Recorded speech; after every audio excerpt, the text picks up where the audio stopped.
오늘 새벽에는요, 이 한반도 상공에서는 아주 치열한 정보전이 펼쳐졌습니다. 북한이 화성 15형을 발사 버튼을 누르자마자 미국, 일본, 한국의 모든 정보, 정찰 자산들이 한꺼번에 모두 한반도 상공 위에 총집결했습니다. 자, 이 얘기 다시 한번 해보겠습니다. 오늘 새벽에 한반도 상공은 정말 온갖 첨단 장비들이 다 가득했겠군요. 그렇죠. 이제 미국이 탄도미사일을 전문적으로 추적하는 정찰기가 있어요. 네. RC-135 코브라보이라는 그 방금 화면에 보는 이 비행기군요. 정찰기인데 미국이 세대 가지고 있습니다. 네. 그걸 이제 그 과거에 이제 소련하고 경쟁을 할 때는 굉장히 많이 활약을 했는데 네. 소련 사라지고 나서 뭐 큰 필요가 없었어요. 쓸 일이 없었겠죠. 그러다가 지금 한 10년 전부터 뭐 굉장히 또 이제 요긴한 지금 전력이 됐는데 네. 코브라볼 그리고 이제 우리가 자주 설명해드렸던 조인트 스타즈라고 지상에서 움직이는 이동식 미사일 발사대, 그렇죠. 탱크 뭐 이런 것들을 전문적으로 탐지하는 또 지상 장비 정찰기가 있어요. 조인트 스타즈. 그리고 우리 한국 공군의 피스아이라고 하는 네. 이제 하늘로 솟구쳐 오르면 하늘에 있는 어떤 표적들, 미사일, 항공기 이런 것들을 탐지하는 피스아이. 네. 그리고 이제 이런 것들은 탐지 자산이고 그 전에 또 정보 자산들도 엄청나게 활약을 했을 거예요. 네. 우리 한국 공군의 백두정찰기, 또 미국의 U2, 그리고 일본은 또 EP3C, YS-11 이런 이 감청하는 장비들이 네. 총동원이 되어서 동해상, 한반도상을 빽빽했을 겁니다. 그렇군요. 자, 그렇기 때문에 우리 정부도 마찬가지였고 일본, 미국 모두 북한이 미사일 쏠 것 다 예측을 하고 있었습니다. 단 새벽 3시 17분인 거는 김정은이 결정한 부분이겠죠. 자, 일본도요 이미 알고 있었습니다. 미사일 발사가 되자 아베 총리 이렇게 입장을 밝혔습니다. 들어보시죠.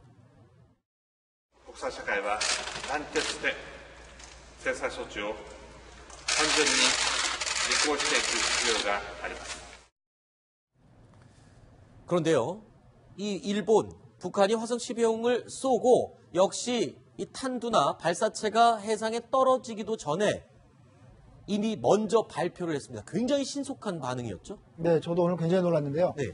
비행 시간이 53분 됐다는 거 아니겠습니까? 네. 그런데 3시 17분에 발사를 했는데 관방장관이라고 하면 일본 정부 대변인입니다. 정부 대변인이 총리 관저 기자실에서 기자회견을 한 시간이 새벽 4시입니다. 그럼 아직 하늘에 탄두하고 발사체가 떠 있을 당시 아닙니까? 그렇습니다. 이 미사일 낙하하기 한 10분 전인데요. 그렇죠. 저는 놀란 게 두 가지입니다. 하나는 그렇게 빨리 정보를 수집해서 기자회견까지 한다는 거고 네. 또 하나 약간 여담입니다만 새벽 4시에 네. 기자회견을 한다는 거예요. 그때 기자들이 다 나와 있었던 거잖아요. 예.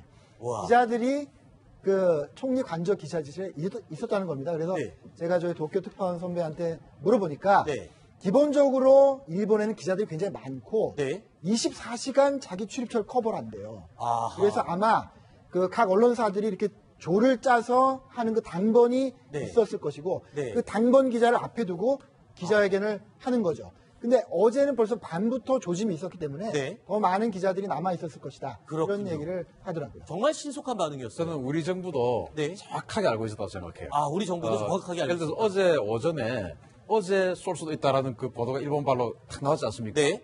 저는 우리 정부는 어제는 아닐 것이고 네. 오늘 즉 이제 날짜가 바뀐 오늘 이후라는 것을 저는 정확하게 알고 있었다고 생각해요. 아, 그래요? 제가 그 정황을 봤는데 네. 어제 제가 이제 뭐 출장이 있어가지고 네. 진해에 갔었어요. 네네. 진해에 갔었는데 진해 해군기지를 갔었는데 아침이었는데 그때 이지스함 한 척이 출항을 하더라고요. 아하. 그러면은 그 진해에서 출항 그게 어제 아침이죠. 아침에 네, 아침. 이지스함이 진해항에서 출발하는 출항을 모습을 직접 제가 보셨군요. 봤죠. 예, 출장 아하. 갔다가. 그런데 만약에 진해항을 빠져나온 데마다 1시간 넘게 걸립니다. 네. 그럼 동해까지 가는데 그게 네. 한 대여섯 시간에서 한 12시간 정도 걸려요. 네. 그럼 어제 만약에 쐈으면 우리는 완전히 황당할 뻔했죠. 네. 그런데 정확하게 알고 있었기 때문에 오늘 사실은 새벽에 쏠 것이다. 바다에 나가서 오래 있을 필요가 없죠. 없고. 그래서 오늘 정도에 쏠 것이다. 그걸 저는 정확하게 알고 있었을 것이다. 라고 판단하고 나머지는 또 다른 일을 하고 있었던 걸 제가 알고 있기 때문에 그래서 네. 정확하게 알구나 생각합니다. 네. 어저께 시청자 여러분들이 그 톱10을 봤으면은 네. 오늘쯤에서 북한이 미사일을 쏠 거로 예측을 했을 겁니다. 어제 그랬죠. 우리 우리가 탑텐에서 어저께 얘기를 다 했죠. 수일 내에 며칠 안에 쏠 것 같습니다라고 보도를 했습니다. 그 통신량이 증가됐고 네. 하면은 이거는 그 미사일 쏘는 조짐이기 때문에 네. 얼마나 이제 곧 있으면 미사일을 쏠 거라는 얘기를 우리가 벌써 어저께 했었고 네. 근데 애석하게도 우리가 일본만큼 빨리 이렇게 기자회견을 할 수 없는 것이 네. 미사일을 쏘는 건 우리도 일본하고 같이 압니다만 네. 조금 더 몇 초 는 더 빨리 알겠죠 우리가 네. 가까우니까 그러나 이 미사일이 어디 갔는지 우리가 알 수가 없습니다. 우리가 가지고 있는 거는 뭐 그린파인 레이더나 아니면 피사이에서 미사일이 뜬 다음에 이게 탐지 거리가 한 뭐 기껏해야 한 최대 900km밖에 안 됩니다. 그럼 북한 지역에서 올라갔으니까 우리 쪽에서 볼 수 있는 건 한 600km밖에 못 보고 네. 그럼 이게 4,500km 올라갔으니 우리가 올라간 다음에 어디 갔는지 모르는 겁니다. 네. 우리가 알 수 있는 건 떨어지면서 그때 또 다시 알 수가 있죠. 네네. 그렇기 때문에 일본은 이제 위성도 6개 가지고 있고 그다음에 일본은 SM-3 미사일을 가지고 있기 때문에 네. 레이더 탐지 거리가 2,000km가 넘습니다. 네. 우리보다 훨씬 유리하죠. 그렇군요. 그러니까 그건 우리 국민들이 이해를 해야 됩니다. 네. 상황이 긴박했던 것은 우리 군 그리고 우리 정부, 청와대도 마찬가지였습니다. 역시 새벽에 아주 발빠르게 움직였고요. 3시 17분에 발사하자마자 19분, 불과 2분 후에 정의용 실장이요, 문 대통령에게 미사일 보고를 했습니다. 23분에 육해공 미사일 합동 정밀 타격 훈련까지 이 꼭두 새벽에 이루어졌습니다. 그런데 이 미사일 타격 훈련에 굉장히 특이한 점이 있습니다. 지금까지는 보지 못했던 타격, 대응 타격이었습니다. 동시 탄착 사격이 특징인데 TOT 방식의 사격이다. 이게 무슨 방식입니까? 예, TOT라고 하는 것은 타임 온 타겟이라고 해가지고 네.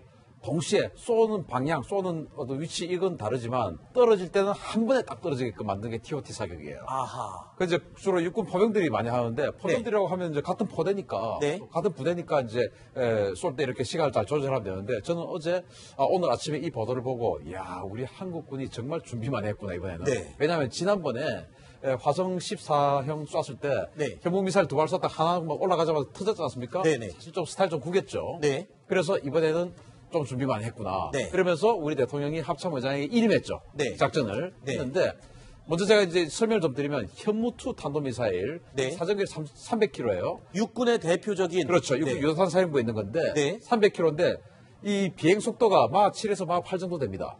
그러니까 사정 뭐 속도가 한 8,000km 되는 것이죠. 시속 8,000km. 네. 해성2 함대지 미사일은 시속 한 960km밖에 안 돼요. 속도가. 네. 스파이스 2000은 막 3 정도 돼요. 그러니까 속도가 시속 8,000km, 시속 960km, 시속 뭐 한 4,000km 되는 거를 동시에 다른 시간에 쏴가지고 동시에 딱 떨어지게 만들었으니까 네. 연습을 상당히 많이 했다라는 것이죠. 자, 타임 온 타겟 방식. 우리말로 동시 탄착 사격. 다른 곳에서 다른 시간에 쏘지만 같은 시간 같은 장소에 떨어지도록 하는 방식의 타격 방식이었습니다. 현무 미사일, 육군의 대표적인 탄도 미사일, 해성2 함대지 미사일, 우리 해군의 대표적인 미사일입니다. 그리고 스파이스 미사일, 공군의 대표적인 그 미사일. 참고로 이 스파이스 육해 2000이 공군, 네네. 처음 지금 그 사격을 한 그런 날 같은데 네. 이게 벙커버스터예요. 그래서 네. 2.4m 콘크리트를 관통할 수 있는 능력을 가지고 있는데 이걸 네. 같이 쐈다는 것은 알겠습니다. 각각 육해공 군이 다른데 같이 쐈다. 굉장히 알겠습니다. 의미 있는 일입니다. 네, 여기까지 살펴보도록 하겠습니다. 이어지는 순위 가기 전에요. 신석호 부장 얘기는 오늘 여기까지 듣도록 하겠습니다. 오늘 말씀 고맙습니다.